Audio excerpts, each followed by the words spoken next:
M ಶೈವ ಸಮುಪಾಸತೆ ಶಿವ ಇತಿ ಬ್ರಹ್ಮೇತಿ ವೇದಾಂತಿನೋ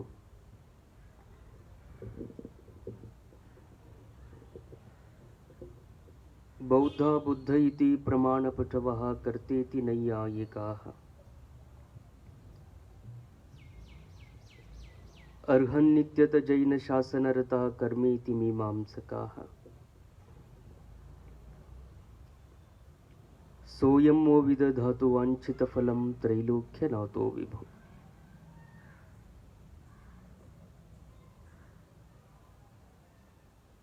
ಸದಾವಕಾಲ ಸ್ಮರಣೀಯರಾದ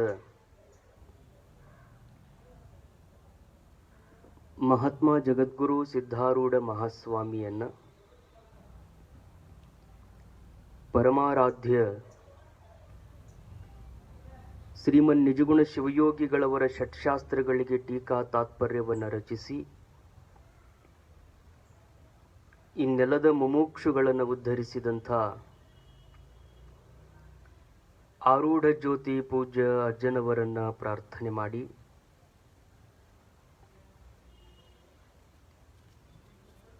ಷಣ್ಮುಖಾರೂಢ ಯತಿಗಳನ್ನು ಪ್ರಾರ್ಥಿಸಿ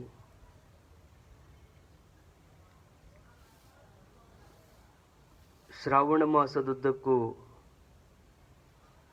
ನಡೆಯುತ್ತಾ ಬಂದಿರುವಂತಹ ಎಲ್ಲ ಕಾರ್ಯಕ್ರಮಗಳ ಪಾವನ ಸನ್ನಿಧಾನವನ್ನು ದಯಪಾಲಿಸಿ ನಮ್ಮೆಲ್ಲರಿಗೂ ನಿರಂತರ ದರ್ಶನಾಶೀರ್ವಾದವನ್ನು ಕರುಣಿಸುತ್ತಿರುವಂತಹ ಪೂಜ್ಯ ಗುರುಗಳವರ ಪವಿತ್ರ ಚರಣ ಕಮಲಗಳಲ್ಲಿ ವಂದಿಸಿ ಪುಣ್ಯ ಶ್ರವಣಕ್ಕಾಗಿ ಸಮ್ಮಿಲಿತರಾಗಿರುವಂತಹ ಶರಣ ತಂದೆ ತಾಯಿಗಳೇ ತಮ್ಮೆಲ್ಲರಿಗೂ ಶರಣು ಶಿವಶರಣಾರ್ಥಿಗಳು.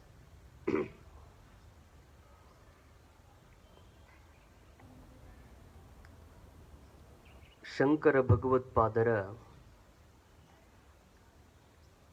ಮೋಹ ಮುದ್ಗರವನ್ನು ಕುರಿತು ನಾವೆಲ್ಲ ಚಿಂತನವನ್ನ ಮಾಡ್ತಾ ಇದ್ದೀವಿ.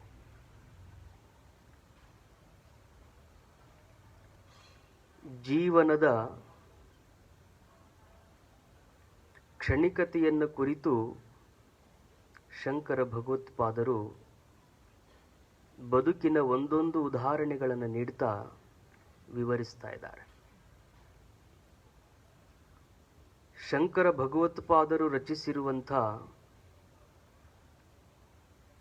ಪ್ರಸ್ಥಾನತ್ರಯಗಳ ಭಾಷ್ಯವನ್ನು ನೋಡಿದರೆ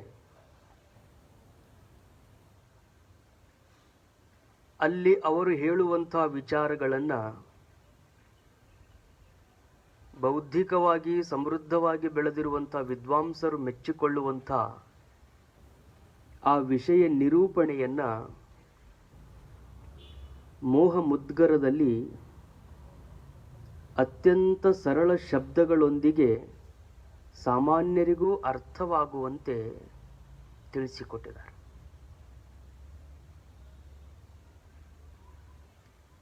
ಒಬ್ಬ ಬ್ರಹ್ಮಜ್ಞಾನಿಯ ವಿದ್ವಾಂಸನಾಗಿರುವಂಥವನ ಬರಹ ಮತ್ತು ಮಾತುಗಳು ಎಲ್ಲರನ್ನ ಕುರಿತು ಆಗಿರುತ್ತವೆ. ಹೀಗಾಗಿ ಎಲ್ಲರ ಬಗ್ಗೆಯೂ ಅವರಿಗೆ ಕಾಳಜಿ ಇರುವುದರಿಂದ ಮೋಕ್ಷವನ್ನು ಅಪೇಕ್ಷೆ ಮಾಡಿ ಬರುವಂತಹ ಪ್ರತಿಯೊಬ್ಬ ಮುಮುಕ್ಷುವಿಗೂ ಈ ತತ್ವಜ್ಞಾನ ತಿಳಿಯಬೇಕು ಅನ್ನುವಂಥ ಕಾರಣದಿಂದ ಅತ್ಯಂತ ಸರಳವಾಗಿರುವಂಥ ಭಾಷೆಯಲ್ಲಿ ಈ ಎಲ್ಲ ಸೂತ್ರಗಳನ್ನು ಅವರು ಹೇಳ್ತಾರೆ. ಶಂಕರರು ರಚಿಸಿರುವಂಥ ಸ್ತೋತ್ರಗಳಲ್ಲಿ ಅತ್ಯಂತ ಸರಳ ಭಾಷೆ ಉಳ್ಳಂಥದ್ದು ಅಂದರೆ ಮೋಹ ಮುದ್ಗರ. ಹಾಡ್ತಾ ಹೋದ್ರೇ ಆನಂದ, ಕೇಳ್ತಾ ಹೋದ್ರೇ ಆನಂದ. ನಿತ್ಯ ಬದುಕಿನಲ್ಲಿ ಅದನ್ನು ನಾವು ಕಾಣುವುದರಿಂದ ಅನುಭವಕ್ಕೆ ಅತ್ಯಂತ ಸಮೀಪದಲ್ಲಿರುವಂಥ ವಾಕ್ಯಗಳು. ಅದರಿಂದ ಅವರು ಎಲ್ಲರಿಗೂ ಉಪದೇಶವನ್ನು ಮಾಡ್ತಾರೆ. ಅದು ಶಂಕರರ ಒಂದು ವೈಶಿಷ್ಟ್ಯತೆ. ಎಲ್ಲವನ್ನ ತಿಳಿದಿರುವಂಥವನು ಎಲ್ಲರಿಗೂ ತಿಳಿಯುವಂತೆ ಉಪದೇಶವನ್ನು ಮಾಡ್ತಾನೆ. ಅದು ಶಂಕರರ ಭಾಷೆಯಲ್ಲಿ ನಾವು ಕಾಣಬಹುದು. ಇಂದು ಬದುಕಿನ ಮತ್ತೊಂದು ಸೂತ್ರವನ್ನು ಕುರಿತು ಅವರು ಹೇಳ್ತಾರೆ. ನಮ್ಮ ಜೊತೆಗೆ ನಿತ್ಯ ನಡೆಯುವಂಥ ಅನುಭವಗಳನ್ನು ಕುರಿತು ಅವರು ಹೇಳ್ತಾರೆ. ಬಾಲಸ್ತಾವತು ಕ್ರೀಡಾಸಕ್ತ, ತರುಣಸ್ತಾವತು ತರುಣೀ ರಕ್ತ, ವೃದ್ಧಸ್ತಾವತು ಚಿಂತಾಮಗ್ನಃ, ಪರಬ್ರಹ್ಮಣಿ ಕೋಪಿನ ಲಗ್ನ. ಮೊದಲನೆಯ ಚರಣದಲ್ಲಿ ಹೇಳ್ತಾರೆ, ಬಾಲಸ್ತಾವತು ಕ್ರೀಡಾಸಕ್ತಃ, ಬಾಲಃ ತಾವತು ಕ್ರೀಡಾಸಕ್ತಃ. ಬಾಲಕನಿಗೆ ಎದರಲ್ಲಿ ಆಸಕ್ತಿ ಇರ್ತದೆ ಅಂತ ಕೇಳಿದ್ರೆ, ಬಾಲ್ಯ ಅಂದ್ರೇನೆ ಕ್ರೀಡೆ. ಬಾಲಕನಾಗಿರುವಂಥ ವಯದಲ್ಲಿ ಆತನಿಗೆ ಏನೂ ಬೇಕಾಗಿಲ್ಲ. ಈಗಂತೂ ನಿಮ್ಮೆಲ್ಲರಿಗೂ ಗೊತ್ತದ, ಮನೆಯೊಳಗೆ ಟೈಮ್ ಕಳೆಯೋದಕ್ಕೆ ಯಾರಿಗೆ ಬೇಸರ ಆಗ್ಯದ ಅಂತ ಕೇಳಿದ್ರೆ ಹಿರಿಯರಿಗೆ ಬೇಸರ ಆಗ್ಯದ. ಹೆಂಗಪ್ಪ ಸಮಯವನ್ನು ಕಳೆಯೋದು, ಹೆಂಗಪ್ಪ ಜೀವನವನ್ನು ಕಳೆಯೋದು. ಮೊದಲು 15-20 ದಿವಸ ಅನಿಸ್ತು ಎಲ್ಲರ ಜೊತೆಗೆ ಬದುಕುವುದಕ್ಕೆ ಇದೊಂದು ಒಳ್ಳೆಯ ಅವಕಾಶ ಅಂತ ಎಲ್ಲರೂ ಬಹಳ ಸಂತೋಷ ಪಟ್ರು. 15-20 ದಿವಸ ತಿಂಗಳಂಗಟ್ಲೆ ಸುಟ್ಟಿ ತಗೊಂಡು ಆರಾಮ್ನ ಬಂಧು ಬಾಂಧವರು ಮಕ್ಕಳ ಜೊತೆಗೆ ಇರ್ತೀವಿ ಅಂತ ಹೇಳಿ. ಯಾವಾಗ ಇದು ಹಂಗ ಬೆಳೀತಾ ಹೋಯ್ತೋ ಅವಾಗ ಮನುಷ್ಯಾಗ ಅನ್ಸಾಕತ್ತು, ಹೆಂಗಪ್ಪ ಈ ಮನ್ಯಾಗ ಟೈಮ್ ಕಳೆಯೋದು ಅಂತ ದೊಡ್ಡವ್ರಿಗೆ ಚಿಂತೆ ಆಗ್ಯದ ಹೊರತು ಮಕ್ಕಳಿಗೆ ಯಾವುದ್ರ ಚಿಂತೆನೂ ಇಲ್ಲ. ಯಾಕೆ ಅವರಿಗೆ ಚಿಂತೆ ಇಲ್ಲ ಅಂದ್ರೆ ಅವರಿಗೆ ಬೇಕಾಗಿರುವಂತ ಆಟ ಅವ್ರ ಜೊತೆಗದ. ಅವ್ರಿಗೆ ಯಾವುದರ ಚಿಂತೆನೂ ಇಲ್ಲ, ಆಟ ಒಂದಿತ್ತು ಅಂದ್ರೆ ಸಾಕು. ಮಕ್ಕಳಿಗೆ ಒಂದೊಂದು ಕ್ಷಣಗಳಲ್ಲಿ ಊಟದ ಪರಿವೇ ಸಹಿತ ಇರೋದಿಲ್ಲ. ಅವೇನು ಬಹಳ ದೊಡ್ಡ ಆಟ ಆಡ್ತಾವಂತಲ್ಲ, ಅವ್ರು ಆಡುವಂಥ ಯಾವ ಆಟಗಳನ್ನು ನೀವು ಇಷ್ಟಪಡಂಗಿಲ್ಲ. ಆದರೆ ಪ್ರತಿಯೊಂದು ಸಣ್ಣ ಸಣ್ಣ ಆಟಗಳಲ್ಲೂ ಸಹಿತ ಅಷ್ಟೇ ಆನಂದವನ್ನು ಪಡುತ್ತದೆ. ಯಾವುದೇ ಆಟ ಇರಬಹುದು. ಒಂದು ಕಸಬರಿಗೆ ಹಿಡಿತಂದ್ರೂ ಸಹಿತ ಆ ಕಸಬರಿಗೆ ಜೊತೆಗೆ ಮಗು ಆಡುವುದನ್ನು ನೋಡಬೇಕು, ಎಷ್ಟು ಆನಂದ ಪಡ್ತಿರ್ತದೆ. ಅದಕ್ಕೆ ಗುರುಗಳು ಯಾವಾಗಲೂ ಹೇಳ್ತಿರ್ತಾರೆ, ಯೋಗಿಗಳಾಗಿರುವಂಥವ್ರು ಮಕ್ಕಳಂತೆ ಇರ್ತಾರೆ ಅಂತ ಮೊನ್ನೆ ತಮ್ಮ ಆಶೀರ್ವಚನದಲ್ಲಿ ಹೇಳಿದ್ದಾರೆ. ಏನಾಗಬೇಕು ಅಂತ ಕೇಳಿದ್ರೆ ಕೊನೆಗೆ ಮಕ್ಕಳಾಗಬೇಕು. ಮಕ್ಕಳಾಗಬೇಕು ಅದರ ಅರ್ಥ ಮಕ್ಕಳ ಭಾವ ಬರಬೇಕು. ಎಲ್ಲದರಲ್ಲೂ ಮಕ್ಕಳಿಗೆ ಆನಂದ. ಅವರು ಹಿಡಿಯುವಂತಹ ಕಸಬರಿಗೆಯಲ್ಲಿ ಆನಂದ, ಅವರು ಹಿಡಿಯುವಂತಹ ಗೊಂಬೆಯೊಳಗ ಆನಂದ, ಅವರು ಅಪ್ಪಿಕೊಳ್ಳುವಂಥ ತಾಯಿಯೊಳಗ ಆನಂದ, ಅವರು ಅಜ್ಜನ ಹತ್ರ ಹೋದಾಗಲೂ ಆನಂದ. ಪ್ರತಿಯೊಂದು ಕ್ಷಣವನ್ನು ಆನಂದದಿಂದ ಕಳೆಯುವಂಥ ಒಂದು ಅವಸ್ಥೆ ಅಂದ್ರೆ ಅದು ಬಾಲ್ಯಾವಸ್ಥೆ. ಯಾಕೆ ಆನಂದದಿಂದ ಕಳಿತೀವಿ ಅಂದ್ರೆ, ದುರುಳತನದೊಳು ಏನ ನರಿಯದ ಶಿಶುತ್ವವನ್ನು, ನಿಜಗುಣ ಶಿವಯೋಗಿಗಳಂತ. ಆವಾಗ ಸಣ್ಣ ವಯಸ್ಸಿನೊಳಗೆ ಯಾವುದೂ ಜವಾಬ್ದಾರಿಗಳಿರಂಗಿಲ್ಲ, ಏನೇನು ಅವ್ರು ಚಿಂತೆ ಮಾಡಬೇಕಾಗಿಲ್ಲ. ಅವರಿಗೆ ತಂದು ಹಾಕೋದಿಲ್ಲ, ಕೊಡೋದಿಲ್ಲ, ಊಟದ ಚಿಂತೆ ಅಂತಿಲ್ಲ, ಯಾವುದ್ರ ಬಗ್ಗೆನೂ ಅವರಿಗೆ ಚಿಂತೆ ಇಲ್ಲ. ಚಿಂತೆ ಇಲ್ಲದಾಗ ಮನುಷ್ಯ ಎಷ್ಟು ಆನಂದದಿಂದ ಇರ್ತಾನೆ ಅನ್ನೋದಕ್ಕೆ ಎಲ್ಲರೂ ಅನುಭವಿಸಿ ಬಂದಿರುವಂಥ ಬಾಲ್ಯನೇ ಸಾಕ್ಷಿ.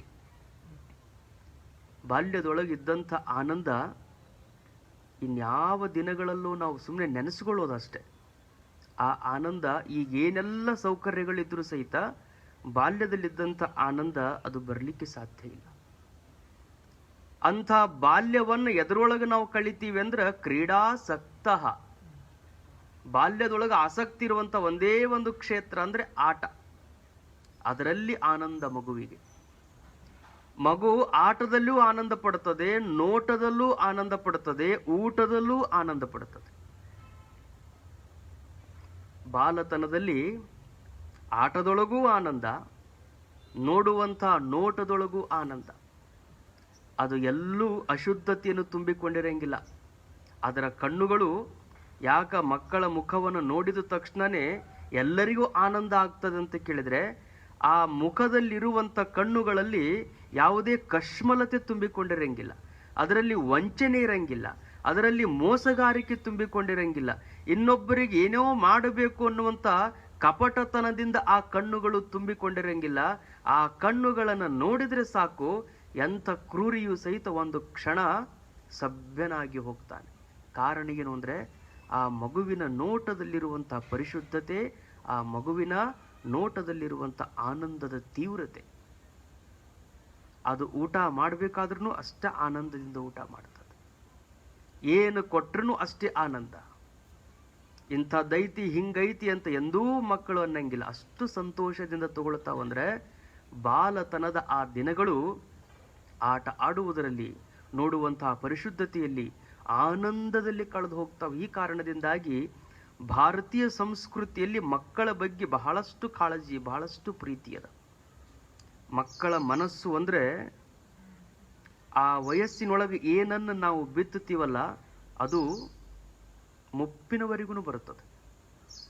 ಬಾಲ್ಯದೊಳಗೆ ಬಿತ್ತುವಂತಹ ಬೀಜ ಏನದಲ್ಲ, ಮುಪ್ಪಾವಸ್ಥೆಯವರೆಗೂ, ಮನುಷ್ಯನ ಅಂತಿಮ ಕ್ಷಣದವರೆಗೂ ಆತನ ಕೈ ಹಿಡಿದು ಮುನ್ನಡೆಸುವಂತ ಗುಣಗಳು ಯಾವುವು ಅಂದ್ರೆ ಬಾಲತನದಲ್ಲಿ. ಇದು ಕೇವಲ ಅಧ್ಯಾತ್ಮದಲ್ಲಿ ಹೇಳುವಂತ ಮಾತುಗಳಲ್ಲ, ವಿಜ್ಞಾನಿಗಳು ಪ್ರಯೋಗ ಮಾಡಿ ನೋಡ್ಯಾರ. ಕೋಳಿ ತನ್ನ ಮೊಟ್ಟೆಗಳಿಂದ ಮರಿಗಳನ್ನ ಆಗತಾನೇ ಮರಿಗಳು ಹೊರ ಬರುವಂತ ಪ್ರಸಂಗ. ಆವಾಗ ಆ ಕೋಳಿ ಏನು ಮಾಡ್ತಿತ್ತು ಅಂದ್ರೆ ಮೊಟ್ಟೆಗಳ ಮೇಲೆ ಕುಳಿತು ತಾನು ಪ್ರೀತಿಯನ್ನು ತೋರಿಸಿತ್ತು. ಆ ಸಂಸ್ಕಾರ ಅದರೊಳಗೆ ಹುಟ್ಟುತ್ತಾ ಇರುವಂತ ಆ ಮರಿಗಳಿಗೆ ಆಗ್ಲಿ ಬಂದಿತ್ತು.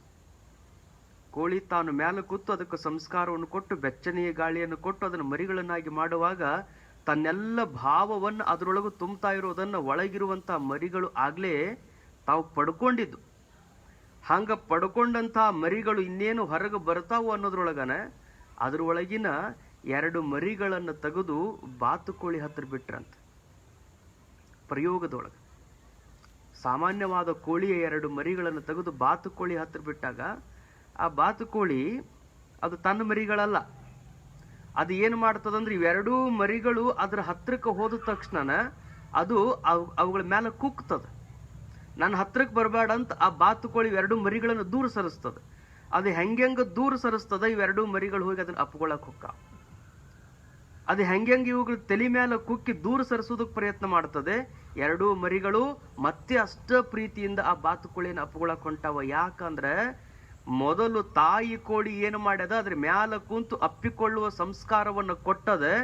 ಆ ಕಾರಣದಿಂದ ಹೊರಬಂದ ತಕ್ಷಣನೇ ಇದು ತಾಯಿ ಅಂತಾನೆ ಅದು ಅಪ್ಪಿಕೊಳ್ಳಕ್ ಹೊರಟಾವ ಹೊರತು ಅದರೊಳಗ ಯಾವುದೇ ಕಲ್ಮಶತೆ ತುಂಬಿಕೊಂಡಿಲ್ಲ. ಹಾಗೆ ಮಕ್ಕಳ ಬದುಕು ಅಂದ್ರೆ ಏನು ಬಾಲ್ಯದೊಳಗ ಸಂಸ್ಕಾರವನ್ನು ಕೊಡ್ತೀವಲ್ಲ ಅದು ಮುಪ್ಪಾವಸ್ಥೆಯವರೆಗೂ ಅದನ್ನೇ ಪರಿಶುದ್ಧ ಭಾವದಿಂದ ನಂಬಿ ಎಲ್ಲವನ್ನೂ ಅಪ್ಪಿಕೊಳ್ಳುವಂತಹ ಮನೋಭಾವ ಮಕ್ಕಳಲ್ಲಿರುವುದರಿಂದ ಬಾಲ್ಯಾವಸ್ಥೆ ಅತ್ಯಂತ ಮಹತ್ವಪೂರ್ಣವಾಗಿರುವಂತಹ ಅವಸ್ಥೆ ಸಂಸ್ಕಾರಗಳನ್ನು ನೀಡುವುದಕ್ಕೆ. ಮಕ್ಕಳ ಬದುಕು ಅಂದ್ರೇನೆ ಒಂದು ಬಿಳಿ ಹಾಳೆ ಇದ್ದ ಹಾಗೆ ಅಂತ ಹೇಳ್ತಾನೆ ಕವಿ. ಬಿಳಿ ಹಾಳೆ ಅದು. ಆ ಹಾಳೆ ಬಹಳ ಸ್ವಚ್ಛಂದವಾಗ್ಯದ. ಎಷ್ಟು ಚಲೋ ಅದ ಅಂತ ಕೇಳಿದ್ರೆ ಅದ್ರ ಮೇಲೆ ನಾವು ಏನು ಬರೆದ್ರೂ ಮೂಡುತ್ತದೆ. ಇದುವರೆಗೂ ಅದ್ರ ಮೇಲೆ ಏನೂ ಬರೆದಿಲ್ಲ, ಈಗ ನೀವು ಏನು ಬರೆದ್ರೂ ಅದು ಮೂಡುತ್ತದೆ. ಬರೆಯುವಾಗ ಬಹಳ ಎಚ್ಚರದಿಂದ ಬರೀಬೇಕು ಅಂತ. ಏನು ಬರಿಬೇಕು ಅನ್ನೋದು ಬಹಳ ಮಹತ್ವ. ಕಾಗದ ಒಂದೇ, ಬರೀ ಕಾಗದ ಒಂದೇ. ಕವಿಯ ಕೈಗೆ ಸಿಕ್ಕರೆ ಕಾವ್ಯವಾಗುತ್ತೆ, ಸಾಹಿತಿಯ ಕೈಗೆ ಸಿಕ್ಕರೆ ಸಾಹಿತ್ಯವಾಗುತ್ತೆ, ಪ್ರಿಯಕರನ ಕೈಗೆ ಸಿಕ್ಕರೆ ಪ್ರೇಮ ಪತ್ರವಾಗುತ್ತೆ, ಮಗುವಿನ ಕೈಗೆ ಸಿಕ್ಕರೆ ಮುದ್ದಿಯಾಗುತ್ತೆ, ಪೆದ್ದನ ಕೈಗೆ ಸಿಕ್ಕರೆ ರದ್ದಿ ಆಗುತ್ತೆ. ಕಾಗದ ಒಂದೇ, ಬರೀ ಕಾಗದ ಒಂದೇ. ಒಂದ ಹಾಳೆ, ಅದು ಬಿಳಿಯಾಗಿರುವಂತ ಹಾಳೆ. ಅದು ಉತ್ತಮ ಸಂಸ್ಕಾರವುಳ್ಳಂತ ಗುರು ಹಿರಿಯರ ಕೈ ಒಳಗ ಅದು ಸಿಕ್ತು ಅಂದ್ರೆ ಅದರ ಮೇಲೆ ಅವರು ಭಗವಂತನ ನಾಮವನ್ನು ಬರೀಬಹುದು, ಅರ್ಥಪೂರ್ಣವಾಗಿರುವಂತ ಕಥೆಗಳನ್ನು ರಚಿಸಬಹುದು, ಎಲ್ಲರಿಗೂ ಆಪ್ಯಾಯಮಾನವಾಗುವಂತ ಕಾದಂಬರಿಗಳನ್ನು ಬರೀಬಹುದು, ಕವನಗಳನ್ನು ಬರೀಬಹುದು. ಆದರೆ ಅದು ಏನೂ ತಿಳಿಯದೇ ಇರುವಂತವನ ಕೈ ಒಳಗೆ ಸಿಕ್ಕರೆ ಅದು ಮುದ್ದಿನಿಯೂ ಆಗ್ತದೆ, ರದ್ದಿಯಾಗಿ ಕೇವಲ ಅದು ತನ್ನ ಬದುಕನ್ನು ನಾಶ ಮಾಡಿಕೊಳ್ಳುತ್ತದೆ. ಹಾಗೆ ಮಕ್ಕಳ ಮನಸ್ಸು ಅನ್ನುವಂಥ ಬಿಳಿಯ ಹಾಳೆಯ ಮೇಲೆ ನಾವು ಏನು ಬರಿಬೇಕು ಅನ್ನುವಂಥದ್ದನ್ನು ವಿಚಾರ ಮಾಡಿ ನೋಡಿದಾಗ ಬಾಲ್ಯದಲ್ಲಿ ಏನು ಸಂಸ್ಕಾರ ಕೊಡ್ತೀವಿ ಆ ಸಂಸ್ಕಾರ ಯಾವಾಗಲೂ ಬರುವಂಥದ್ದು. ಅದಕ್ಕೆ ಗುರುಗಳಿಗೆ ಯಾವಾಗಲೂ ಹೇಳ್ತಿರ್ತಾರೆ, ನಾವು ಮಾಡಬೇಕಾಗಿರುವಂಥ ಮಹತ್ವದ ಕಾರ್ಯ ಏನು ಅಂದ್ರೆ ಬಾಲ ಸಂಸ್ಕಾರ ಕೇಂದ್ರಗಳು. ಬಹಳ ದೊಡ್ಡ ಯೋಜನೆ ಅದ ಗುರುಗಳು. ಕೆಲವು ಸರಿ ಅನಿಸ್ತದೆ, ಅವರು ಮಕ್ಕಳಿಗೆ ಕಲಿಸಿರುವಂತಹ ಮಂತ್ರಗಳನ್ನು ನೋಡಿಬಿಟ್ರೆ ಅವ್ರು ಹಾಡ್ತಾ ಇರುವಂಥ ರುದ್ರ ಪಠಣವನ್ನು ಕೇಳಿಬಿಟ್ರೆ ಎಂಥ ವಿದ್ವಾಂಸರು ಸಹಿತ ತಲೆದೂಗಬೇಕು. ಬಾಲ್ಯದಲ್ಲಿ ಆ ಮಕ್ಕಳು ಹೇಳೋದು ಇನ್ನೂ 6, 7ನೇ ವರ್ಗದಲ್ಲಿ ಓದುವಂಥ ವಿದ್ಯಾರ್ಥಿಗಳು ಅವರಿಂದ ಕಲಿತಿರುವಂಥ ಮಂತ್ರಗಳನ್ನು ಹೇಳುವಾಗ ಆಶ್ಚರ್ಯ ಅನ್ನಿಸ್ತದೆ. ಈ ವಯಸ್ಸಿನಲ್ಲಿ ಹೀಗೂ ಕಲಿಯಬಹುದೇನು ಅನ್ನುವಂಥ ಆ ಕಾರಣ ಏನು ಅಂದರೆ, ಮಕ್ಕಳ ಮನಸ್ಸು ಅಂದ್ರೆ ಹಸಿಗಾಡಿ ಇದ್ದಂಗೆ. ನಾವು ಏನು ಒಗಿತೀವಿ ಅಷ್ಟು ಅದು ಗಟ್ಟಿಯಾಗಿ ಹಿಡಿದುಕೊಳ್ಳುವಂಥ ಮನಸ್ಸು ಮಕ್ಕಳಲ್ಲಿರುವುದರಿಂದ ಬಾಲಕರಿರುವಾಗಲೇ ಅವರಿಗೆ ಸಂಸ್ಕಾರ ಕೊಡಬೇಕು ಅನ್ನೋದು ಅವ್ರದ್ದೊಂದು ಯೋಜನೆ ಮತ್ತು ಆಶಯ. ಒಟ್ಟಾರೆ ಆ ಬಾಲಕ ತನ್ನ ಬದುಕಿನುದ್ದಕ್ಕೂ ಬೆಳೆಸಿಕೊಳ್ಳುವಂಥ ಸಂಸ್ಕಾರಗಳನ್ನು ಆ ಬಾಲಾವಸ್ಥೆಯೊಳಗೆ ಕಲಿತ. ಅಂತ ಆಟದೊಳಗನ ಏನೆಲ್ಲವನ್ನ ಕಲಿತು ಕಲಿತು ಕಲಿತು ಹೀಗಾಗೋದ್ರೊಳಗನ 25 ವರ್ಷಗಳು ಮುಗಿದು ಹೋಗ್ಬಿಡ್ತಾವ. ಬಾಲ್ಯಾವಸ್ಥೆ 25 ವರ್ಷ ಹೆಂಗೆ ಹೋಗ್ಯಾವ ಅನ್ನೋದು ಯಾರಿಗೂ ಗೊತ್ತಾಗಂಗಿಲ್ಲ. 25 ವರ್ಷದವರೆಗೂ ಜವಾಬ್ದಾರಿನೂ ಇರಂಗಿಲ್ಲ, ತಂದು ಹಾಕೋದಿರಂಗಿಲ್ಲ, ದುಡಿಯೋದಿರಂಗಿಲ್ಲ. ತಂದೆ ತಾಯಿಗಳು ಎಲ್ಲ ಜವಾಬ್ದಾರಿಯನ್ನು ಹೊತ್ತಿರ್ತಾರೆ. ಅವರೇ ತಮ್ಮ ಹೊಟ್ಟೆಯನ್ನ ಸವಸ್ತಾರ. ಮಕ್ಕಳಿಗೆ ಒಂದೂ ಚಿಂತೆ ಆಗ್ಲಾರ್ದಂಗೆ ಜೋಪಾನ ಮಾಡೋದಂದ್ರೆ 25 ವರ್ಷಗಳ ಕಾಲ ಅವ್ರನ್ನ ಜೋಪಾನ ಮಾಡ್ತಾರೆ. ಮುಂದೆ ಬರ್ತದ ತರುಣಸ್ತಾವತ್ತು ತರುಣೀ ರಕ್ತ. ಬಾಲ್ಯ ಏನು ಆಟ ಪಾಠಗಳಲ್ಲಿ ಕಳೆದು ಹೋಗ್ಬಿಡ್ತು ಮುಗ್ಧತೆಯಿಂದ. ಇನ್ನು ತಾರುಣ್ಯಾವಸ್ಥೆಗೆ ಬಂದಲ್ಲ. 25 ಹರೆಯ ತುಂಬಿದಂಥ ಯುವಕನಿಗೆ ಎದರ ಮೇಲೆ ಆಸಕ್ತಿ ಇರ್ತದಂದ್ರೆ ತರುಣೀ ರಕ್ತ. ಆವಾಗ ಮನೆ ಹಿರಿಯರೆಲ್ಲರೂ ಕೂಡ ಒಂದು ಮದುವೆ ಮಾಡ್ತಾರೆ. ಮದುವೆ ಮಾಡಿದ ಬಳಿಕ ಆತನ ಅನುರಕ್ತಿ ಎಲ್ಲ ಎಲ್ಲಿ ಹೋಗಿಬಿಡ್ತದಂತ ಕೇಳಿದ್ರೆ, ಮದುವೆಯನ್ನು ಮಾಡ್ಕೊಂಡು ಬಂದಿರ್ತಾನ ತರುಣಿಯಲ್ಲಿನೇ ಆಸಕ್ತನಾಗಿ ಬಿಡ್ತಾನೆ. ಅಂದ್ರೆ 25 ವರ್ಷಗಳ ನಂತರದಲ್ಲಿ ಬರುವಂಥ ದಿನಗಳೇನದಾವ ಅವು ಎಲ್ಲ ವಿಷಯಗಳಿಗಾಗಿ ಮೀಸಲಾಗಿರುವಂಥ ದಿನಗಳು. ಶಬ್ದ, ಸ್ಪರ್ಶ, ರೂಪ, ರಸ, ಗಂಧ, ಈ 5 ವಿಷಯಗಳು. 5 ವಿಷಯಗಳಿಗೆ ಒಂದೊಂದು ಇಂದ್ರಿಯಗಳದಾವ. ಶಬ್ದವನ್ನ ಆಘ್ರಾಣನೆ ಮಾಡಿರುವಂಥದ್ದು ಶ್ರೋತ್ರ. ಕಿವಿಗೆ ಯಾವಾಗಲೂ ಶಬ್ದಗಳು, ಒಳ್ಳೆ ಶಬ್ದಗಳನ್ನು ಕೇಳಬೇಕನ್ನಿಸ್ತದೆ, ಹಿತವಾದ ಶಬ್ದಗಳನ್ನು ಕೇಳಬೇಕನ್ನಿಸ್ತದೆ, ಮನಸ್ಸಿಗೆ ಆಪ್ಯಾಯವಾಗುವಂಥ ಶಬ್ದಗಳನ್ನು ಕೇಳಬೇಕನ್ನಿಸ್ತದೆ, ಯಾವಾಗಲೂ ಶೃಂಗಾರಮಯವಾದಂಥ ವಾಕ್ಯಗಳನ್ನು ಕೇಳಬೇಕು ಅಂತ ಅನಿಸ್ತದೆ. ಈ ಶ್ರೋತ್ರ ಏನದಲ್ಲ ಶಬ್ದ ವಿಷಯಕ್ಕೆ ಒಳಗಾಗ್ತದೆ.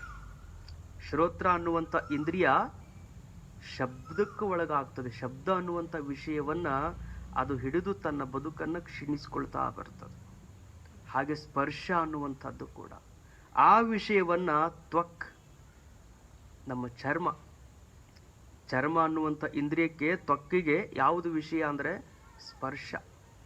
ಕವಿ ಹೇಳ್ತಾನೆ ಈ ಎಲ್ಲ ವಿಷಯಗಳು ಕೆಲವು ಪ್ರಾಣಿಗಳಲ್ಲಿ ಅದಾವಂತ. ಆ ವಿಷಯಗಳಿಂದ ಪ್ರಾಣಿಗಳು ಏನಾಗ್ತಾವಂತ ಕೇಳಿದ್ರೆ, ಒಂದೊಂದು ವಿಷಯಕ್ಕೆ ಒಂದೊಂದು ಪ್ರಾಣಿಗಳು ತಾವು ಬಲಿಯಾಗುವುದನ್ನ ಆತ ತಿಳಿಸಿಕೊಳ್ತಾ ಹೋಗ್ತಾನೆ. ಶಬ್ದವನ್ನ ಬಹಳಷ್ಟು ಪ್ರೀತಿಯಿಂದ ಆಲಿಸುವಂತ ಪ್ರಾಣಿ ಯಾವುದು ಅಂದ್ರೆ ಜಿಂಕೆ. ಅದಕ್ಕೆ ಶಬ್ದದ ಮೇಲೆ ಬಹಳ ನಿಗಾ.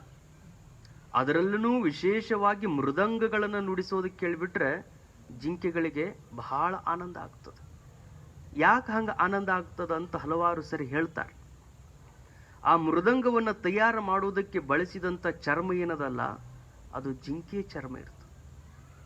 ಆ ಜಿಂಕೆಯ ಚರ್ಮ ಅದು ತನ್ನ ಪೂರ್ವಜರಾಗಿರುವಂಥ ಅನೇಕ ಜಿಂಕೆಗಳ ಚರ್ಮದಿಂದ ತಯಾರು ಮಾಡಿದಂಥ ವಾದ್ಯ, ಆ ವಾದ್ಯದಿಂದ ಹೊರಡುವಂಥ ನಾದ.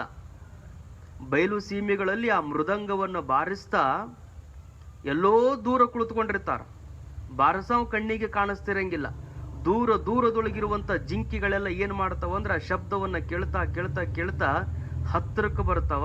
ಹತ್ತಿರಕ್ಕೆ ಬಂದಾಗ ಬೇಟೆಯಾಡುವಂಥವ್ರು ಅವುಗಳಿಗೆ ಬಾಣಗಳನ್ನು ಹೊಡಿತಾರ, ಬಲೆಗಳನ್ನು ಹಾಕ್ತಾರ. ಒಂದೇ ಒಂದು ವಿಷಯ ಯಾವುದು, ಸುಶ್ರಾವ್ಯವಾಗಿದ್ದನ್ನು ಕೇಳಬೇಕು ಅಂತ ಕಿವಿಯ ಶಬ್ದದ ಒಂದು ಚಪಲಕ್ಕೆ ಒಳಗಾಗಿರುವಂಥ ಜಿಂಕೆ ತನ್ನ ಬದುಕನ್ನ ಅತಂತ್ರಗೊಳಿಸಿಕೊಳ್ಳುತ್ತದೆ. ಶಬ್ದದ ಒಂದು ವಿಷಯಕ್ಕೆ ಅದು ಬಲಿಯಾಗ್ತದೆ. ಇನ್ನು ಸ್ಪರ್ಶದ ವಿಷಯಕ್ಕೆ ಆನೆ ಬಲಿಯಾಗ್ತದಂತೆ. ಆನೆಗಳನ್ನು ಹಿಡಿಬೇಕಾಗಿತ್ತು ಅಂದ್ರೆ ದೊಡ್ಡದಾಗಿರುವಂತ ಒಂದು ಕೆಡ್ಡ ತೆಗೆದಿರ್ತಾರೆ. ಅದು ಎಲ್ಲಿ ತೆಗೆದಿರ್ತಾರಂದ್ರೆ 2 ಮರಗಳ ಮಧ್ಯದಲ್ಲಿ ಆ ಕೆಡ್ಡವನ್ನು ತೆಗೆದಿರ್ತಾರೆ.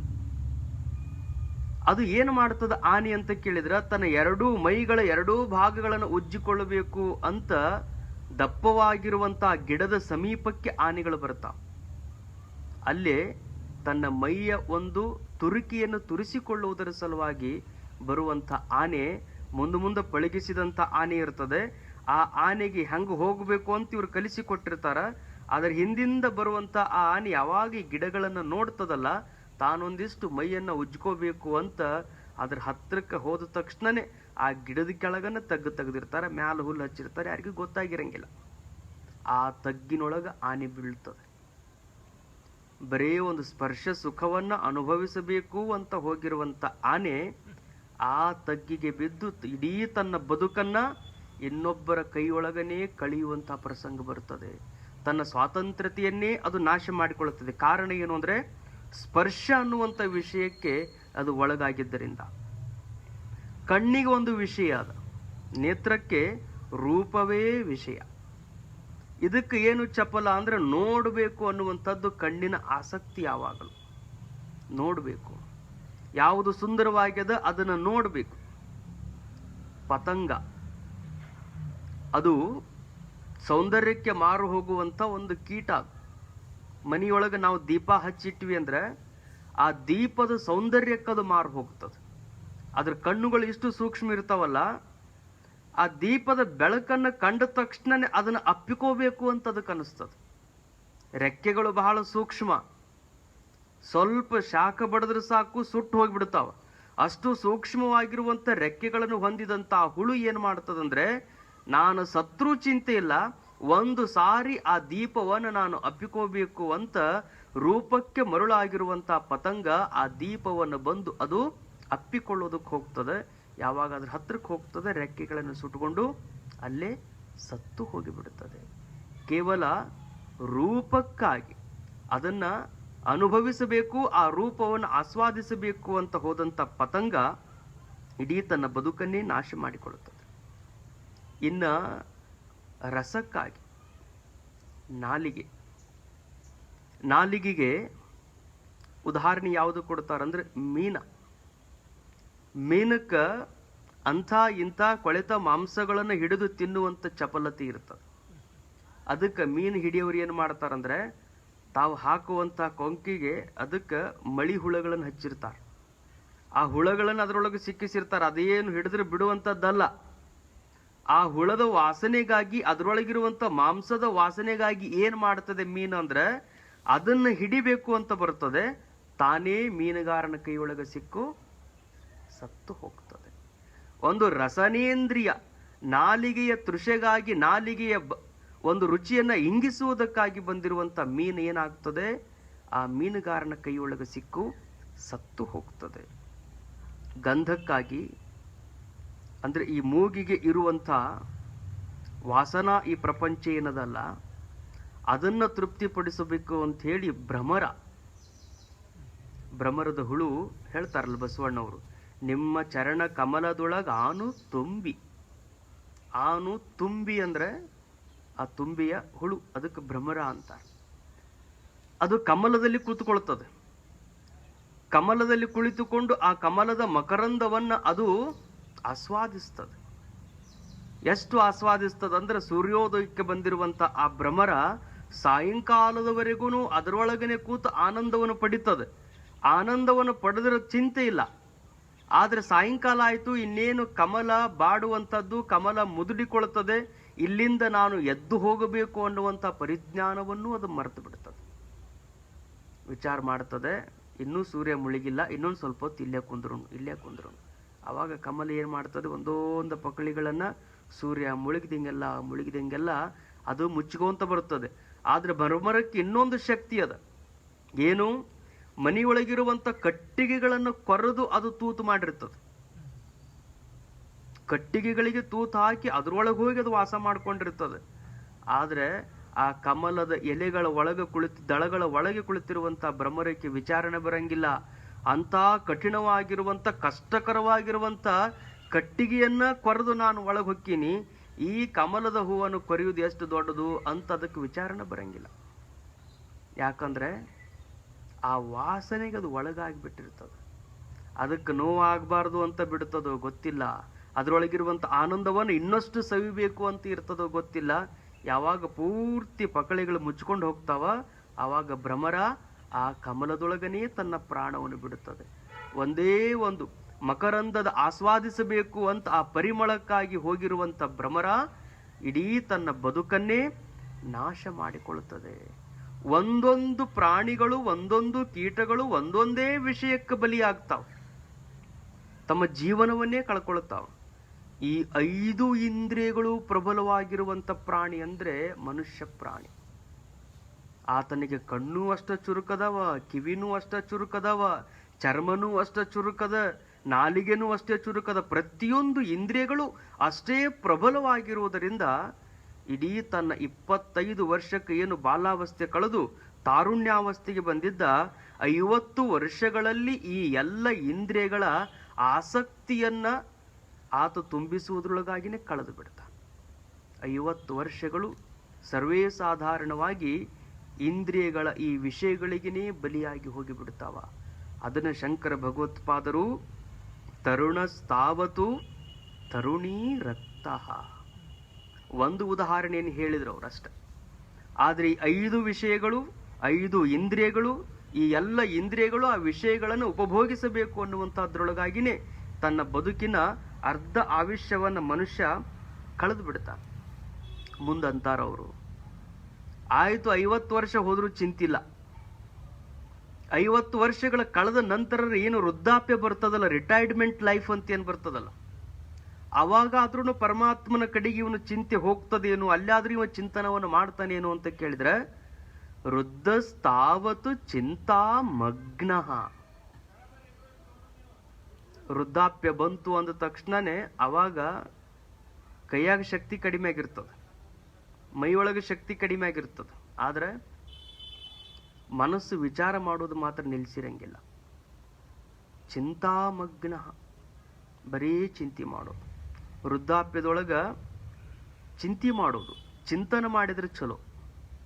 ಚಿಂತೆ ಮಾಡ್ತಾರ, ಎದ್ರ ಸಲುವಾಗಿ ಚಿಂತೆ ಮಾಡ್ತಾರಂದ್ರೆ, ಏನು ಅದುವರೆಗೂ 50 ವರ್ಷಗಳ ಕಾಲ ಸುದೀರ್ಘವಾಗಿ 50-60 ವರ್ಷಗಳ ಕಾಲ ಏನೇನು ತಾನು ಮಾಡ್ಕೊಂಡು ಬಂದಾನ, ಇದು ಎಲ್ಲ ಹೆಂಗ ಮುಂದ, ಇದನ್ನ ಹೆಂಗ ಬಿಟ್ಟು ಹೋಗುವುದು, ಹೆಂಗ ಇದನ್ನು ಕೊಟ್ಟು ಹೋಗುವುದು, ಎಲ್ಲ ಬಾಲ್ಯದಿಂದ ಹಿಡ್ಕೊಂಡು ತನ್ನ ಬದುಕಿನ ತುಂಬ ಮಾಡಿದಂಥ ಪ್ರತಿಯೊಂದು ಘಟನೆಗಳನ್ನು, ವೃದ್ಧಾಪ್ಯ ಅಂದ್ರೆ ಒಂದು ಥರದ ಆಲ್ಬಮ್ ಇದ್ದಂಗ. ಮದುವೆ ಆಲ್ಬಮ್ಗಳು ಹೆಂಗಿರ್ತಾವಲ್ಲ, ಹೆಂಗ ಟೈಮ್ ಇದ್ದಾಗ ಒಂದು ಹಳ್ಳಿ ತಕ್ಕೊಂಡು ನೋಡ್ಕೋತ್ಕೊಂಡಿರ್ತಾರಲ್ಲ, ಹಂಗ ವೃದ್ಧಾಪ್ಯದ ಜೀವನ ಅಂದ್ರೆ ಅವಾಗ ಹಂಗಿತ್ತು, ಹಿಂಗಿತ್ತು, ಹಂಗಿತ್ತು, ಹಿಂಗಿತ್ತು ಕೇಳ್ತಿರ್ತೀವಿ. ಯಾರಿಗಾದ್ರೂ ಹಿರಿಯರಿಗೆ ನೀವು 2ನೇ ಮಹಾಯುದ್ಧದೊಳಗ ಅವಾಗೇನ್ರ ನೀವು ಇದ್ರೇನು ಅಂತ ಕೇಳಬೇಕು. ಇದ್ದವ್ರು ಇದ್ರಂದ್ರೆ ಅದ್ರ ಬಗ್ಗೆ ನಾನಾ ಥರದ ಕಥೆಗಳನ್ನು ಹೇಳ್ತಾರೆ. ಇನ್ನು ಬಹುತರವಾಗಿ ಮುಂದೆ ನಮಗೆ ಆ ಅವಸ್ಥೆಗಳು ಬರ್ಬೋದು. ಈಗ ಹುಟ್ಟುವಂಥ ಮಕ್ಕಳಿಗೆ ಕೊರೋನಾದ ಬಗ್ಗೆ ಅವಕ್ಕೇನು ಗೊತ್ತಿರಂಗಿಲ್ಲ. ಮುಂದೆ ಅದೇ 50 ವರ್ಷ ಹೋದು ಅಂದ ತಕ್ಷಣ ಹಿಂದೆ 2020 ಇಂಥದ್ದೊಂದು ರೋಗ ಬಂದಿತ್ತಂತ ಅವಾಗ ಇದ್ರೆ ನೀವು ಅಂತ ಕೇಳಿದ್ರೆ, ಈ ಕೊರೋನಾದ ಕಥೆಗಳನ್ನು ಹೇಳೋರು ಅವಾಗ ಕೋಟಿ ಕೋಟಿ ಜನ ಸಿಗ್ತಿರ್ತಾರೆ.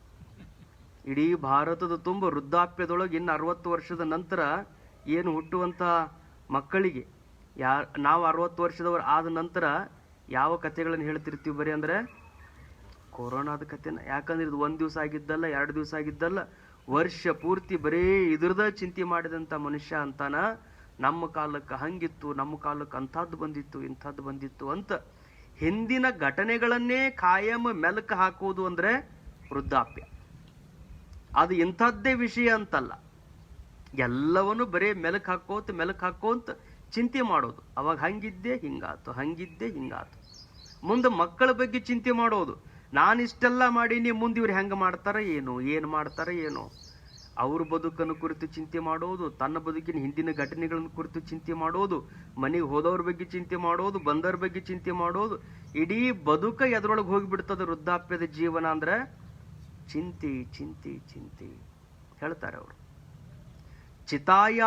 ಚಿಂತಾಯಾಶ್ಚ ಬಿಂದು ಮಾತ್ರ ವಿಶೇಷತಃ ಚಿತಾ ದಹತಿ ನಿರ್ಜೀವಂ ಚಿಂತಾ ದಹತಿ ಜೀವನಂ. ಚಿತೆ ಮತ್ತು ಚಿಂತೆ ಇದಕ್ಕ ಏನು ವ್ಯತ್ಯಾಸದ ಅಂತ ಕೇಳಿದ್ರೆ ಇವೆರಡೂ ಶಬ್ದದೊಳಗ ಚಿತೆ ಅಂದ್ರೆ ಬೆಂಕಿ, ಚಿಂತೆ, ಇವೆರಡಕ್ಕೂ ಏನು ವ್ಯತ್ಯಾಸದ ಅಂತ ಕೇಳಿದ್ರೆ ಬರೀ ಒಂದು ಪೂಜೆ ಮಾತ್ರ ವ್ಯತ್ಯಾಸ. ಒಂದು ಚಿತೆ, ಇನ್ನೊಂದು ಚಿಂತೆ. ಚಿತೆ ಏನು ಮಾಡ್ತದ ಅಂತ ಕೇಳಿದ್ರೆ ದಹತಿ ನಿರ್ಜೀವಂ, ಯಾವುದು ಜೀವ ಇಲ್ಲಲ್ಲ, ಜೀವ ಇಲ್ಲದನ್ನು ಸುಡುವಂಥದ್ದು ಯಾವುದು? ಚಿತೆ, ಬೆಂಕಿ. ಯಾವ ಪ್ರಾಣಿಗಳು ಸತ್ರ, ಇನ್ನೇನಾದ್ರೂ ಆದ್ರೆ ಕಟ್ಟಿಗೆಗಳನ್ನು ಸುಡುತ್ತದೆ, ದೇಹಗಳನ್ನು ಸುಡುತ್ತದೆ. ಯಾವುದರಲ್ಲಿ ಜೀವ ಇಲ್ಲಲ್ಲ, ಜೀವ ಇಲ್ಲದೆ ಇರುವಂತ ಪದಾರ್ಥಗಳನ್ನು ಸುಡುವಂಥದ್ದಕ್ಕ ಚಿತೆ ಅಂತಾರೆ. ಚಿಂತಾ ದಹತಿ ಜೀವನಂ. ಚಿಂತೆ ಅಂತ ಯಾವುದಕ್ಕಂತಾರಂದ್ರೆ ಜೀವಂತ ಇರುವಂತದ್ದನ್ನು ಸುಡುತ್ತದೆ. ಜೀವಂತ ಇರುವಂತ ಮನುಷ್ಯನ ಬದುಕನ್ನೇ, ಜೀವನವನ್ನೇ ಸುಡುವಂಥದ್ದು ಯಾವುದು ಅಂದ್ರೆ ಚಿಂತೆ. ಅದಕ್ಕೆ ವೃದ್ಧಾಪ್ಯದೊಳಗ ಚಿಂತೆ ಮಾಡಬೇಕಾಗಿಲ್ಲ, ವೃದ್ಧಾಪ್ಯದೊಳಗ ಚಿಂತನವನ್ನು ಮಾಡಬೇಕು. ಎಷ್ಟು ಸಾಧ್ಯದ ಅಷ್ಟು ಭಗವಂತನ ಚಿಂತನೆಯನ್ನು ಮಾಡಬೇಕು. ಅದಕ್ಕೆ ಅವ್ರು ಹೇಳ್ತಾರೆ, ನೀನು ವೃದ್ಧಾಪ್ಯದೊಳಗೆ ಬಂದಾಗ ಮಾಡಬೇಕಾಗಿರುವಂತ ಮಹತ್ವದ ಕಾರ್ಯ ಯಾವುದು ಅಂದ್ರೆ ಚಿಂತನೆ. ಭಜ ಗೋವಿಂದಂ ಭಜ ಗೋವಿಂದಂ ಗೋವಿಂದಂ ಭಜ ಮೂಢಮತೆ. ಮಾಡಬೇಕಾಗಿರೋ ಮಹತ್ವದ ಕಾರ್ಯ ಯಾವುದು ಅಂದ್ರೆ ಗೋವಿಂದನ ಭಜನೆ, ಗೋವಿಂದನ ಧ್ಯಾನ. ಇಷ್ಟೆಲ್ಲ ಲೋಕದ ಜನ ಎಲ್ಲ ಇದ್ರೊಳಗ ಮುಳುಗಿ ಹೋಗ್ಯಾರ. ಪರಬ್ರಹ್ಮಣಿ ಕೋಪಿನ ಲಗ್ನ, ಪರಮಾತ್ಮನ ಜೊತೆಗೆ ಯಾರು ಲಗ್ನನ ಆಗಿಲ್ಲ ಅಂತಾರವ್ರು. ಲೋಕದ ಜನರ ಜೊತೆಗೆ ಲಗ್ನ ಆಕಾರ. ಲಗ್ನ ಆಗೋದು ಅಂದ್ರೆ ಒಂದಾಗೋದು. ಎರಡಿದ್ದು ಜೀವ ಬ್ರಹ್ಮರ ಏಕತ್ವಕ್ಕೆ ಲಗ್ನ ಅಂತಾರ. ಅಂಗಲಿಂಗ ಸಾಮರಸ್ಯಕ್ಕ ಲಗ್ನ ಅಂತಾರ. ಲಗ್ನದೊಳಗುನು ಅದ ಮಂತ್ರ ಅಂತಾರ, ಪಟ್ಟಾಭಿಷೇಕಗಳೊಳಗುನು ಅದೇ ಮಂತ್ರ ಅಂತಾರ. ತದೇವ ಲಗ್ನಂ, ಅದೇ ಮಂತ್ರ ಎಲ್ಲದಕ್ಕೂ ಉಪಯೋಗ ಆಗ್ತದೆ. ಅಧ್ಯಾತ್ಮದೊಳಗೆ ಎದಕ್ಕೆ ಉಪಯೋಗ ಆಗ್ತದೆ ಅಂದ್ರೆ ಜೀವ ಬ್ರಹ್ಮರ ಏಕತ್ವಕ್ಕೆ ಲಗ್ನ ಅಂತ ಹೇಳ್ತಾರೆ. ಇಲ್ಲಿ ಲೌಕಿಕದೊಳಗೆ ಹೆಂಗ ಎರಡು ಶರೀರಗಳು ಕೂಡ್ತಾವ, ಎರಡು ಮನಸ್ಸುಗಳು ಕೂಡ್ತಾವ, ಹಂಗ ಅಧ್ಯಾತ್ಮ ಪ್ರಪಂಚದೊಳಗೆ ಲಗ್ನ ಆಗೋದು ಅಂದ್ರೆ ಜೀವಾತ್ಮ ಪರಮಾತ್ಮನ ಸಮ್ಮಿಲನವೇ ಲಗ್ನ. ಅಂತ ಪರಬ್ರಹ್ಮನಲ್ಲಿ ಯಾರೂ ಲಗ್ನ ಆಗೋದಕ್ಕೆ ಆಸಕ್ತಿ ಇಲ್ಲ. ಆಟ ಆಡೋದ್ರೊಳಗೆ ಆಸಕ್ತಿ ಅದ, ತರುಣಿಯರೊಳಗೆ ಆಸಕ್ತಿ ಅದ, ಚಿಂತೆಯೊಳಗೆ ಆಸಕ್ತಿ ಅದ ಹೊರತು ಪರಬ್ರಹ್ಮನಲ್ಲಿ ನಾವು ಕೂಡಬೇಕು ಅಂತ ಲೋಕದ ಜನರಲ್ಲಿ ಆಸಕ್ತಿ ಕಡಿಮೆ ಅಂತ ಶಂಕರ ಭಗವತ್ಪಾದರು ಹೇಳ್ತಾರೆ. ಈ ಬದುಕು ಹಿಂಗ ಕಳೆದು ಹೋಗಿಬಿಡ್ತದೆ, ವ್ಯರ್ಥವಾಗಿ ಕಳೆದು ಹೋಗಿಬಿಡ್ತದೆ. ಅದಕ್ಕೆ ಬಸವಣ್ಣವ್ರು ಬೇಡ್ತಾರೆ, ಪರಮಾತ್ಮನಲ್ಲಿ ಕೂಡಲ ಸಂಗಮನಾಥನಲ್ಲಿ ಅವ್ರು ಬೇಡ್ಕೊಳ್ಳೋದೇನು ಅಂದ್ರೆ, ನನಗಂತೂ ಹಿಂಗಿಂಗ ಆಸಕ್ತಿ, ಲೋಕದ ಜನರಿಗೆಲ್ಲ ಇಂತಿಂತ ಆಸಕ್ತಿಗಳಲ್ಲವಪ್ಪ, ಶಬ್ದ ಸ್ಪರ್ಶ ರೂಪ ರಸ ಗಂಧಗಳಲ್ಲಿ ನಾನು ಯಾವಾಗಲೂ ಬಿದ್ದು ಒದ್ದಾಡುವಂಥದ್ದು ಇದ್ರ ಸ್ವಭಾವ ಅದ. ಇದು ತಾನು ಅದನ್ನು ಬೆನ್ನತ್ತಿ ಹೋಗ್ತದ. ನೀನೊಂದಿಷ್ಟು ಕರುಣೆಯನ್ನು ತೋರು ಪರಮಾತ್ಮ. ಬಡ ಪಶು ಪಂಕದಲ್ಲಿ ಬಿದ್ದರೆ ಕಾಲ ಬಡಿಯುವುದಲ್ಲದೆ ಬೇರೆ ಗತಿಯುಂಟೆ ಅಯ್ಯ. ಶಿವ ಶಿವ ಹೋದಹೇನಯ್ಯ. ನಿಮ್ಮ ಮನದತ್ತೆನ್ನ ತೆಗೆಯಯ್ಯ. ಪಶುವಾನು ಪಶುಪತಿ ನೀನು.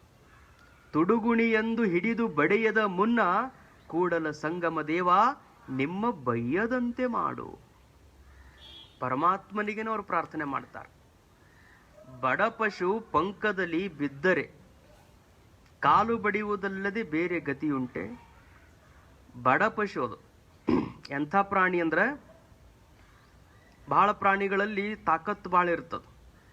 ತಾಕತ್ತು ಬಹಳ ಇದ್ದ ಪ್ರಾಣಿಗಳು ಯಾವ್ದಾದ್ರು ಒಂದು ಕೆರೆಯಾಗಿ ಬಿದ್ದು ಅಂದ್ರೆ, ಕೆಸರಿನೊಳಗೆ ಬಿದ್ದು ಅಂದ್ರೆ, ಕೆಸರಿನೊಳಗೆ ಬಿದ್ದಂತ ತಾಕತ್ತಿನ ಪ್ರಾಣಿ ಇತ್ತಂದ್ರೆ ಏನ್ ಮಾಡ್ತದೆ, ತನ್ನ ತಾಕತ್ತಿನ ಮೇಲೆ ಅದು ಎದ್ದು ಬರ್ತದೆ. ಇಲ್ಲಿ ಬಿದ್ದದ್ದು ಯಾವುದಿದು? ಬಡ ಪಶು ಅಂದ್ರೆ ವೀಕ್ ಆನಿಮಲ್. ಇದಕ್ಕೆ ಕೈಕಾಲೊಳಗೆ ಶಕ್ತಿ ಇಲ್ಲ, ಎದ್ದು ಬರುವಂತ ಶಕ್ತಿ ಇಲ್ಲ. ಬಿದ್ದೈತಿ ಎಲ್ಲಿ? ಕೆಸರಿನ್ಯಾಗ. ಕೆಸರಿನಾಗ ಬಿದ್ದದ, ಕಾಲುಗಳೆಲ್ಲ ಸಿಕ್ಕೊಂಡವ, ಕೆಸರು ಒಳಗೆ ಎಳೆಯಾಕ ಹತ್ತದೆ. ಅಂತ ಪಶುವಿನ ಉದಾಹರಣೆಯನ್ನು ಅವ್ರು ಕೊಡ್ತಾರೆ. ಅಂತ ಬಡವಾಗಿರುವಂತ ಪಶು, ಕೈಕಾಲೊಳಗೆ ಶಕ್ತಿ ಕಳೆದುಕೊಂಡಿರುವಂತ ಪ್ರಾಣಿ ಕೆಸರಿನೊಳಗೆ ಬಿದ್ರ ಕಾಲು ಬಡಿಯೋದು ಬಿಟ್ರೆ ಬೇರೆ ಏನ್ರ ಅದನ್ನ ಮಾಡಕ್ ಸಾಧ್ಯ ಐತೆ ಅನ್ನೋದಕ್ಕ ಸಾಧ್ಯ ಇಲ್ಲ. ಹಂಗ ನಾನು ಜೀವಾತ್ಮ ಅನ್ನುವಂತ ನಾನು ಬಡ ಪಶುನೇ. ನಾನು ಶಬ್ದ ಸ್ಪರ್ಶ ರೂಪ ರಸಗಂಧ ಅನ್ನುವಂಥ ವಿಷಯಗಳ ವಾಸನೆಯ ಆ ಕೆಸರಿನೊಳಗೆ ಬಿದ್ದೀನಿ. ಕಾಲು ಬಡ್ದು ಅದ್ರಾಗ ಒದ್ದಾಡಕತ್ತೀನಿ. ಅದನ್ನ ಬಿಟ್ಟರೆ ನನಗೆ ಬೇರೆ ಏನೂ ಆಸ್ಪದ ಇಲ್ಲ, ಬೇರೆ ಏನು ಮಾಡುವುದಕ್ಕ ಶಕ್ತಿ ನನ್ನೊಳಗಿಲ್ಲ. ಅದಕ್ಕೆ ನೀನು ಹಿಂಗೆ ಮಾಡಪ್ಪ, ಪಶುವಾನು ಪಶುಪತಿ ನೀನು. ನನಗೆ ಪಶು ಅಂತಾರ, ಜೀವಾತ್ಮ ಅಂದ್ರೆ ಪಶು. ಇಂಥ ಎಲ್ಲ ಕೋಟಿ ಕೋಟಿ ಪಶುಗಳನ್ನು ಸೃಷ್ಟಿ ಮಾಡಿದಂಥವನು ಯಾರು? ಪಶುಪತಿ. ನಮ್ಮೆಲ್ಲರಿಗೂ ಒಡೆಯ ಯಾರು? ಶಿವ. ನೀನು ಪಶುಪತಿ, ನಾನು ಪಶು. ನಾನೇನಾದ್ರೂ ಇದ್ರಾಗ ಬಿದ್ದು ಇದ್ರೊಳಗೆ ಬಿದ್ದು ಸತ್ತು ಹೋದೆ ಅಂದ್ರೆ ಯಾರನ್ನ ಬೈತಾರ? ಅದು ಹೋಗಿ ಆ ಕೆಸರೊಳಗೆ ಬಿದ್ದು ಸತ್ಯು ಅಂದ್ರೆ ನೋಡಿದವರೆಲ್ಲ ಯಾರನ್ನ ಬೈತಾರ? ನಿನ್ನ ಮಾಲಕ ನಿನ್ನ ಬೈತಾರ, ಪ್ರಾಣಿನ ಬೇಯಂಗಿಲ್ಲ. ಯಾರ್ದೈತನ ನೋಡಿದ್ರು ಸರಿಯಾಗಿ ಹಿಡಿದು ಕಟ್ಟಬೇಕಾಗಿತ್ತಿಲ್ಲ, ಕೆಸರಿನೊಳಗೆ ಬೀಳುವಂಗೆ ಯಾಕೆ ಮಾಡಿದ್ರು? ತಮ್ಮ ಮನೆಯೊಳಗನ ಕಟ್ಕೋಬೇಕಾಗಿತ್ತು. ಎಲ್ಲರೂ ಆ ಪ್ರಾಣಿ ಬಿದ್ದದ್ದನ್ನು ನೋಡಿ ಮರುಕಪಟ್ಟು ಯಾರನ್ನ ಬೇಯ್ತಾರಂದ್ರ ಆ ಪ್ರಾಣಿ ಒಡೆಯನನ್ನು ಬೇಯ್ತಾರೆ ಎಲ್ಲರೂ ನೋಡಿದವರು. ಯಾರ್ದೈತೋ ಏನೋ ದನ ಪಾಪ ಬಂದು ಬಿದ್ದು ಹೋಗ್ಬಿಟ್ಟೈತಿ, ಜೀವ ಕಳ್ಕೊಂಡೈತಿ, ಈ ಕಡೆ ಬರ್ಲಾರ್ದಂಗ ನೋಡ್ಕೋಬೇಕಾಗಿತ್ತು, ಮನ್ಯಾಗನ ಅದಕ್ಕೆ ನೀರು ಕುಡಿಸ್ಬೇಕಾಗಿತ್ತು, ಕೆಸರೈತೆ ಅಂತ ಗೊತ್ತಿದ್ದನು ಬಂದು ಇಲ್ಲಿ ಕೆಡಿ ಹೋಗ್ಯಾರ. ಎಲ್ಲರೂ ಪ್ರಾಣಿಯನ್ನ ಯಾರು ಬೇಯಂಗಿಲ್ಲಪ್ಪ, ಆ ಪ್ರಾಣಿಯ ಒಡೆಯನಾಗಿರುವಂತ ನಿನ್ನ ಬೈತಾರ. ಯಾಕಂದ್ರೆ ನಾನು ಪಶು, ನೀನು ಪಶುಪತಿ. ತುಡುಗುಣಿ ಎಂದು ಹಿಡಿದು ಹೊಡೆಯದ ಮುನ್ನ.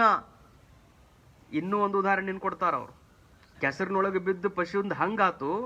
ಇನ್ನು ಕೆಲವು ಪಶುಗಳು ಏನ್ ಮಾಡ್ತಾವಂದ್ರ ಮಾಲಕರ ಕಣ್ಣು ತಪ್ಪಿಸಿ ಹೋಗಿ ಅಲ್ಲಿ ಇಲ್ಲಿ ಅಡ್ಡಾಡಿ ತಿನ್ನಕ್ ಹೋಗಿರ್ತಾವ. ಅವಾಗ ಏನ್ ಮಾಡ್ತಾರ? ಅದನ್ನು ಬಡಿತಾರ.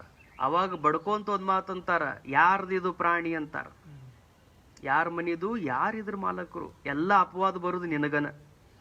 ನಾನು ತಪ್ಪು ಮಾಡಿದ್ರು ಅಪವಾದ ಬರುವುದು ನಿನಗ. ಅದಕ್ಕೆ ಅವ್ರಂತಾರ, ಸಂಗಮನಾಥ ಅದನ್ನು ಹಿಡಿದು ಬಡಿಯುವುದಕ್ಕಿಂತ ಮೊದಲು ಒಡೆಯ ನಿಮ್ಮ ಬೈಯದಂತೆ ಮಾಡು. ನನಗಿಂಥ ಶಕ್ತಿ ನೀನು ಕೊಟ್ಟು ಬಿಡಲ್ಲ, ನಿನ್ನ ಬಯಸಲಾರ್ದಂಗ ಇರುವಂತ ಶಕ್ತಿಯನ್ನ ನನಗೆ ನೀನೇ ಆಶೀರ್ವಾದ ಮಾಡು. ಅದು ಪರಮಾತ್ಮನಿಗೆ ಶರಣಾಗುವಂತ ರೀತಿ. ಭಕ್ತನಾಗಿರುವಂಥವನು ಪರಮಾತ್ಮನಿಗೆ ತನ್ನನ್ನು ತಾನು ಸಮರ್ಪಿಸಿಕೊಳ್ಳುವಂಥ ರೀತಿ. ನಿಜಗುಂಡ್ರು ಬೇಡ್ತಾರಲ್ಲ, ನೋಡಲಾಗದೆ ದೇವ ನೋಡಲಾಗದೆ, ಕೂಡಿ ನಿನ್ನ ದಿಟ್ಟಿ ಮೂರು ನಾಡಲೇಸು ಮಾಡಲೆನ್ನ. ನೀನು ಒಮ್ಮೆ ಹಿಂಗ ಕರುಣಾ ತೆಗೆದು ನನ್ನನ್ನು ನೋಡಿಬಿಡು. ನಿನಗ 3 ಕಣ್ಣುಗಳದಾವ. ಆ 3 ಕಣ್ಣುಗಳಿಂದ ನನಗಾಗುವಂತ ಪಾಪವನ್ನ, ನನ್ನಲ್ಲಿರುವಂತ ಕಲ್ಮಶವನ್ನ, ನನ್ನೊಳಗಿರುವಂತ ದುರಿತವನ್ನ ಎಲ್ಲವನ್ನೂ ನೀನು ನಾಶ ಮಾಡಿ ನಾನು ಶಾಂತನಾಗಿ ಬದುಕುವಂತೆ ನೀನು ನನ್ನನ್ನು ನೋಡುವಂತ ಹೆಂಗ ನಿಜಗುಣ ಶಿವಯೋಗಿಗಳು ಪರಮಾತ್ಮನಲ್ಲಿ ಪ್ರಾರ್ಥನೆಯನ್ನು ಮಾಡ್ತಾರಲ್ಲ, ಹಂಗ ಬಸವಣ್ಣನವರು ಪ್ರಾರ್ಥನೆ ಮಾಡ್ತಾರೆ. ನೀನು ನನ್ನ ಒಡೆಯನಾಗಿರುವುದರಿಂದ ನನ್ನ ರಕ್ಷಣೆಯ ಜವಾಬ್ದಾರಿ ಅದು ನಿನ್ನದು ಅಂತ ಪರಮಾತ್ಮನಿಗೆ ಪ್ರಾರ್ಥನೆಯನ್ನು ಮಾಡ್ತಾರೆ. ಇಷ್ಟೆಲ್ಲ ಎಚ್ಚರಿಸ್ತಾರೆ ಶಂಕರರು ಎಲ್ಲರೂ.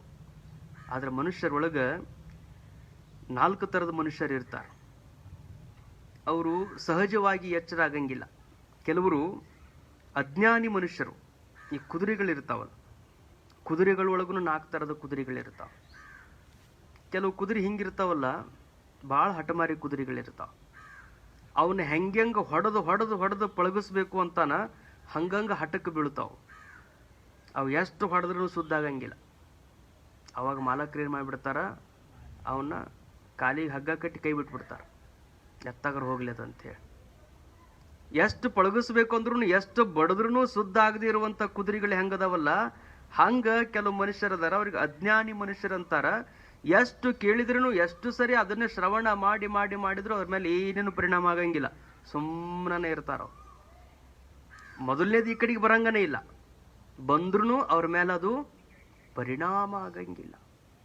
ಇನ್ನು ಕೆಲವು ಕುದುರೆಗಳಿರ್ತಾವ, ಅವು ಚಾಟಿ ಏಟಿಗೆ ಯಾವಾಗ ಹೊಡಿತಾರಲ್ಲ ಅವಾಗ ಸ್ವಲ್ಪ ಮುಂದಕ್ಕೆ ಹೋಗ್ತಾವ.